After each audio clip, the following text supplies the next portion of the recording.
president continues to sort of demonize Philadelphia specifically. He has repeatedly called on his rally goers that they should show up in Philadelphia and try themselves to put a stop to what he says will be the fraudulent behavior and election stealing that's going to be going on in Philadelphia. He promises them. Can you tell us, as the top law enforcement official in the state of Pennsylvania, if there is an effort to intimidate voters at Philadelphia voting locations, how that will play out and how you intend to protect people from the sort of intimidation the president is really marketing wholesale to his side?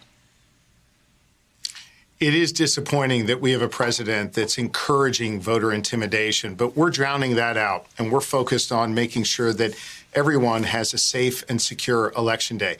Let me be very clear about something. If there is a shred of voter intimidation at the polls, we will be on it immediately.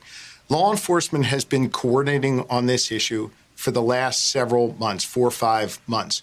We're prepared for what's coming tomorrow. And we are working together, Rachel, local and state law enforcement. In addition to that, our federal partners who are here on the ground in Pennsylvania, prepared to make sure that people have a safe and secure election. We will not tolerate voter intimidation.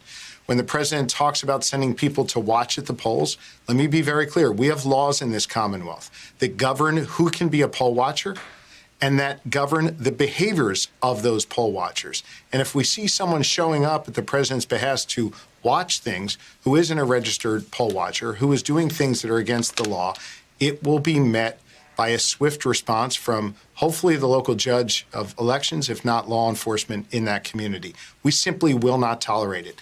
The will of the people, whatever it is, whoever they choose, however this comes out, will be respected, and voters will not be intimidated here in Pennsylvania.